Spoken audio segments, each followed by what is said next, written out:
So I grew up in a Christian home, which is a familiar story with a lot of people that I know. And my experience is not all that unique. I grew up with nine siblings. Yes, both my parents are together. All the kids are the same parents. And growing up in that Christian home was pretty standard. We did the whole church thing, prayed before every meal, that kind of thing. But during sort of that childhood, I never really took it seriously, which is fairly common. And it wasn't until I was about 13 years old where God really got a hold of my life. And just through a culmination of a bunch of events, some retreats, going to youth group, and all that stuff, I gave my life to Christ in a very personable way. And it was sort of from that trajectory where I began to really understand who Jesus was, but also what he was calling me into and out of. Shortly after that, as I was sort of excited about this newfound sort of journey I was on, I was around 13 years old, and my mom and dad sat our whole family down and just broke news that my mom had got cancer. And so, having become a new Christian, I was like, this is an amazing opportunity to come together and pray and see what God can do through this journey. And so our church rallied, our family rallied, friends rallied, and we all just prayed intensely that God would restore and heal my mom. And miraculously, after about a year, she recovered and was in remission, and God had just kind of just restored everything, and she was healed. And I was super excited about that because I was like, man, this is legit. Like, God actually does things for his people that he says he's going to do when we ask him. And one of my favorite verses that kind of came out of that journey is in Hebrews 6, where it says, we have this hope as an anchor for the soul. And that kind of just stuck with me through some of those really tumultuous moments. I mean, high school is a gong show of all kinds of different events in our lives. And every time I found myself in a situation, just finding some difficult moment, I would always go back to God, you're my anchor, and holding on to that intensely, especially at some really difficult moments.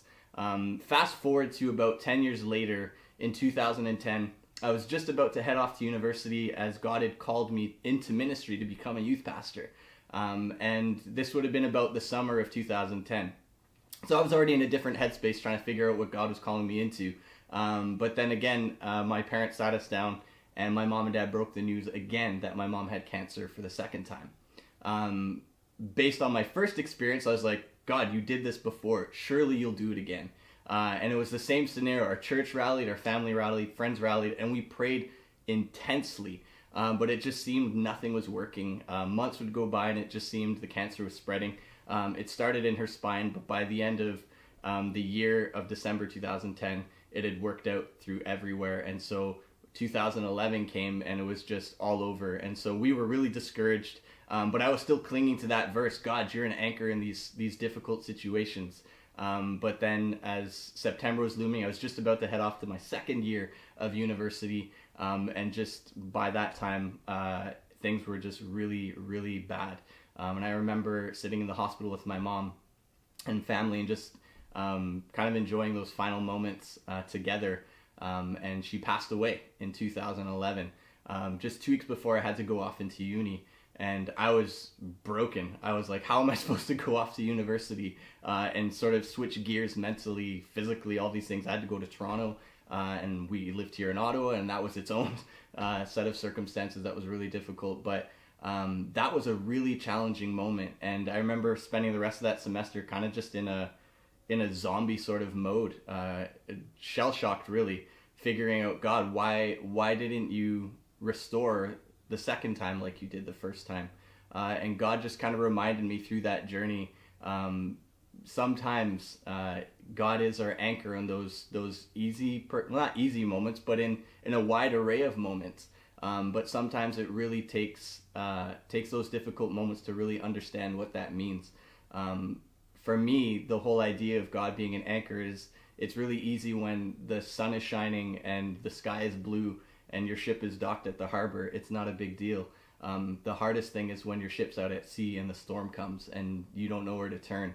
And I'm so thankful that in those moments of difficulty, I knew that I could go back to that harbor of God and find myself secure not only in his promises, but in the things that he has done throughout my whole life. Not just the first time with what he did with my mom, but through a bunch of other things where I'm like, God, you've come through in so many moments. And even though this didn't go the way I'd hoped, you are still good. You're still faithful. And I'll continue to trust in you and all the things that you do. And so my walk with God is really been defined about that reminder that I have this hope as an anchor for my soul. And that has grounded me, that has kept me secure in realizing that no matter what comes my way, I always have that in Christ, and he's always there.